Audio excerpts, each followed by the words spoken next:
어제나 오늘이나 내일이나 변함없으신 아버지 하나님,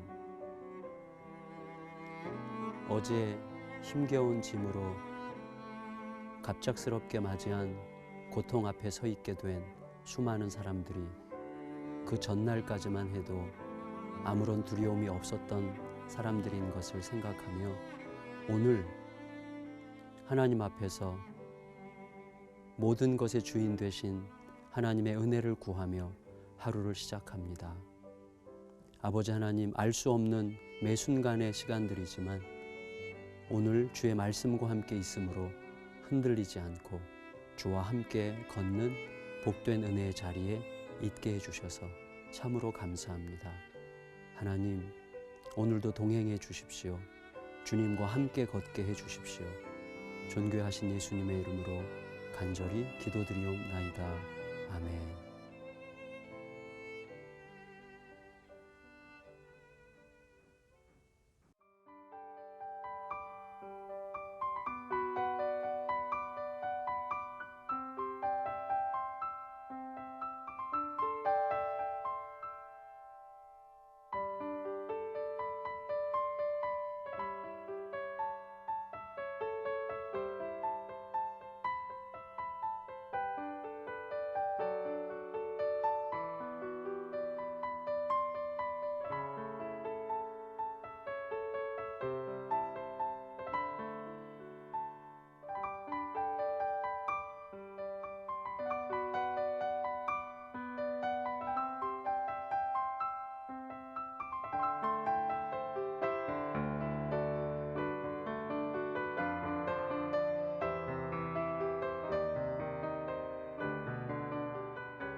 안녕하세요. 기도로 여는 하루의 정갑신입니다. 반갑습니다. 오늘 아침에도 하나님의 부여하신 은혜가 우리와 함께 시작하시고 또 하루 종일토록 동행해 주시기를 정말 바랍니다. 본문을 통해서 잠시 보셨을 텐데요. 현장에서 간음하다 잡혀온 한 여인, 그 여인의 마음을 좀 한번 들여다보면 어떨까 합니다. 이 여인은 그야말로 엄청난 절망 속에 있었습니다. 현장에서 간음하다 잡혔습니다. 남자는 어디론가 도망갔든지 혹은 사람들이 놔줬든지 했을 것이고 여자 혼자서 잡혀왔습니다. 얼마나 수치스러운 상황이죠. 얼마나 참 자신의 인생이 한탄스럽고 얼마나 부끄러웠을까요? 또 얼마나 두려웠을까요? 여인을 둘러싸고 정죄하는 무리들이 이제 손에 돌을 들고 아우성하고 있습니다. 함성 소리가 들리고 욕하는 소리가 들리고 또 이 여인을 이제 돌로 쳐서 죽여야 된다고 하는 사람들의 기운이 온몸으로 느껴지는 그런 상황들입니다. 이 여인을 사람들이 끌고 간 자리는 바로 예수님 앞이었죠. 예수님도 그곳에서 이 여인과 똑같이 이제 정죄받기 위하여 아마 그 자리에 함께 계신 것 같습니다. 사람들의 의도는 이 여인을 빌미로 예수님을 험잡고 예수님을 모욕하고 또 예수님께 어떤 허물을 더 씌우기 위해서였습니다. 그래서 이 여인은 단지 하나의 가련한 도구로 지금 사용되고 있는 것 뿐이죠. 하지만 현실은 그야말로 처절합니다. 이 여자는 분명히 죄인입니다. 누구도 부인할 수 없는 죄인이고 자기 자신도 현장에서 잡혔기 때문에 변명할 여지도 없습니다. 그 상황에서 예수님께서 어떻게 하셨는가 우리가 잘 알고 있습니다. 예수님께서 어떻게 하셨죠? 제일 먼저 몸을 숙이셨습니다. 저는 이 부분이 참 너무 의미심장하게 생각이 됩니다. 예수님께서 몸을 굽히셨다는 사실. 사실 우리에게 알려진 가장 유명한 이야기는 누구든지 죄 없는 자가 돌을 들어 이 여인을 쳐라 이렇게 말씀하셨고 그 말씀을 들은 사람들이 자책감에 사로잡혀서 각각 다 집으로 돌아갔다 이 내용을 우리가 잘 기억하고 있는데요. 사실은 그 말씀 앞 뒤로 똑같은 예수님의 행동이 반복되고 있습니다. 몸을 굽히셨고 그리고 손가락으로 땅에 뭔가를 쓰셨습니다. 그리고 나서 죄 없는 자가 돌을 들어 치라고 말씀하신 다음에 또다시 몸을 굽혀 엎드리셨고 그리고 손으로 땅에 무언가 글씨를 쓰셨습니다. 굉장한 궁금증을 유발하는 동작이라고 할 수 있습니다.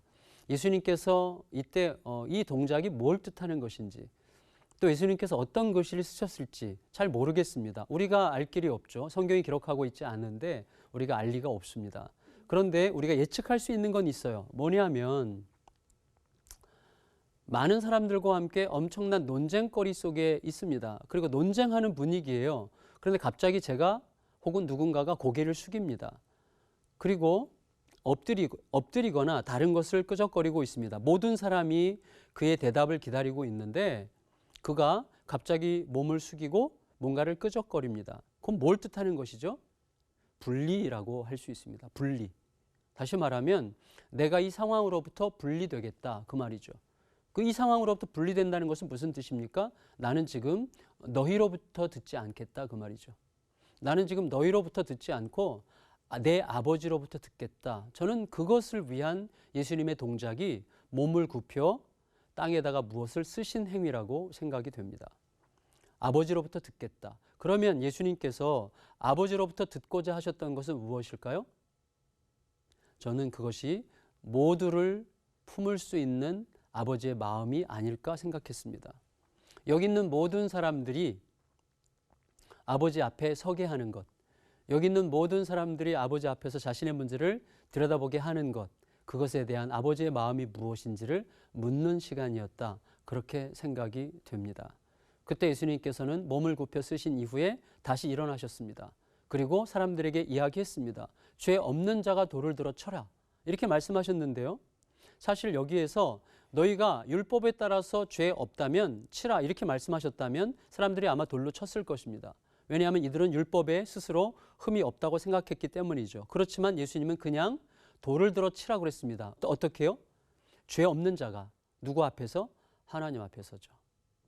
하나님 앞에서 죄 없는 자가 돌을 들어 치라고 이야기하시므로 이 여인을 피고 삼아 결국은 예수님을 피고인의 자리에 앉히려고 했던 모든 사람들을 피고인의 자리에 앉히셨습니다. 그리고 그들이 하나님 앞에서 피고인의 자리에서 자기 자신을 들여다보게 하신 것입니다.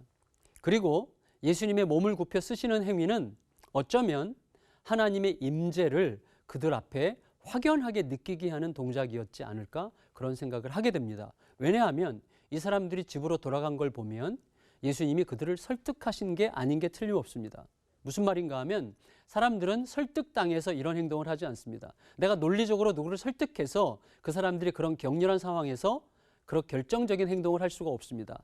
하나님의 압도적인 임재를 느낄 때만 할 수 있는 행동을 하고 있었던 것이죠. 다시 말하면 예수님은 그들과 분리되심으로 아버지 임재 앞으로 가셨고 아버지 임재 앞에 모두가 서도록 하셨고 그리고 그들에게 누구든지 죄 없는 자가 돌을 들어 그를 치라고 하심으로 그들 모두를 아버지 앞에 세우신 것입니다.